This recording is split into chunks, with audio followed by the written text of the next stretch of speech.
दक्ष police news, पहिले खाकी मग बाकी।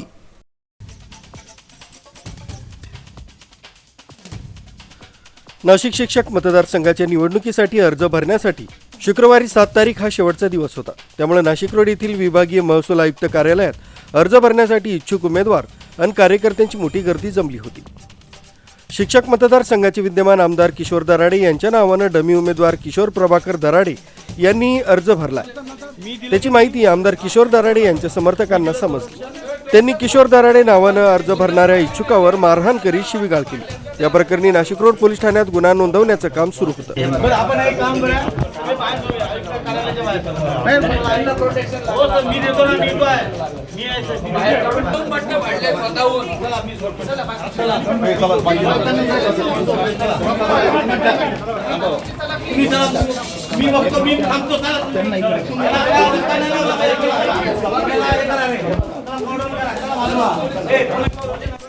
अचानक घडलेल्या या घटनेमुळे सर्वत्र खळबळ उडाली।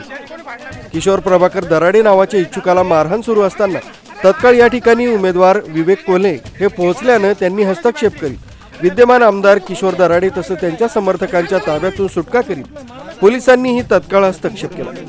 मारहाण होणाऱ्या व्यक्तीला पोलिसांनी ताब्यात घेतलाय। कायदा आणि सुव्यवस्था निर्माण होऊ नये यासाठी पोलिसांनी तातडीने उपाययोजना केली आहे। पोलिसांच्या हस्तक्षेपामुळे पुढील मोठा अनर्थ टळला। यावेळी मारहाण झालेल्या व्यक्तीला नाशिक रोड पोलीस ठाण्यात हजर करण्यात आले। या प्रकरणाची सखोल चौकशी सुरू असून गुन्हा दाखल करण्याचे काम सुरू होतं।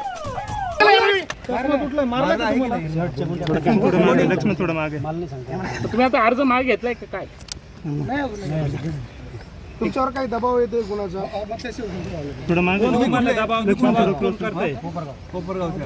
तुम्ही अर्ज भरला होता का? बरं, मग निवडणूक तुम्ही लढवणार की नाही लढवणार? इथे मागे करणार. पण मग काय झालं नेमकं इथे? काय घटना घडली होती? काही नाही, फक्त शेवटचं कोणी केलं? कोणी मला नाही सांगितलं. हां, पण किती लोक होते? तुमचा कोणावर आरोप आहे? तुम्ही कोणाशी चर्चा पण करत होते? एका उमेदवाराशी बोलत पण होता तुम्ही मगाशी? हां, मग काय झालं ते? काय संवाद होता? काही नाही, काय कशावरून उमेदवारी अर्ज नाही, तुम्हाला कोणी दमबाजी केली का? तुम्हाला काय तुमच्या बोलण्यामध्ये भरायचा शेवटचा दिवस होता।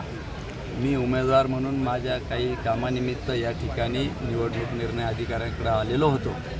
परंतु इथं आल्यावर माझ्या निदर्शनात आलं की या ठिकाणी एक अपक्ष उमेदवार, त्यांना धक्काबुक्की होती आहे, त्यांचा चष्मा तुटलेला होता, त्यांचे शर्टचे बटन फाटलेले होते आणि म्हणून आपल्याला ज्ञात आहे की अन्याय करणाऱ्यापेक्षा अन्याय सहन करणारा जास्त मोठा असतो। मला ते बघवलं नाही आणि मी त्या ठिकाणी सांगितलं की अशा पद्धतीने एखाद्या उमेदवारावर जर आयुक्त कार्यालयामध्ये हल्ला होत असेल, जबरदस्ती होत असेल तर ते निश्चितच खेदजनक आहे, निषेधार्थ आहे आणि लोकशाहीला काळीमा फासणारं आहे।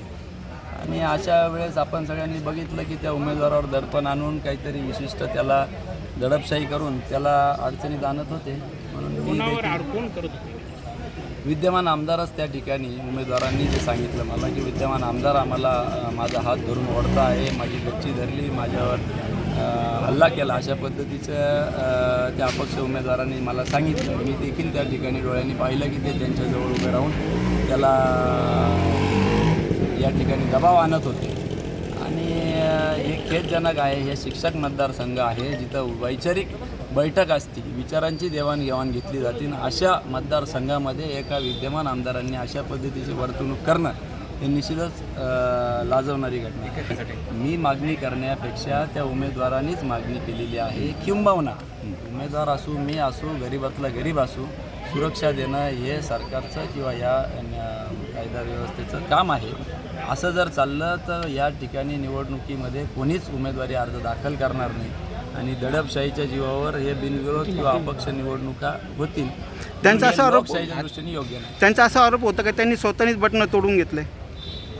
आता असं मला वाटत नाही। हे सगळं राजकीय सावरासावर आहे, कारण की आपल्याला ज्ञात आहे की आपल्या मीडिया पर्सनला देखील त्या ठिकाणी आज जाऊ देत नव्हते। शेवटच्या दिवशी उमेदवार त्यातच किशोर प्रभाकर दराडे नावाने अर्ज भरणाऱ्या एका इच्छुकाला धक्काबुक्की करण्यात आली। त्यामुळे इथलं वातावरण तणावग्रस्त बनलं होतं। नितीन बोराडे, दक्ष पोलीस न्यूज, नाशिक।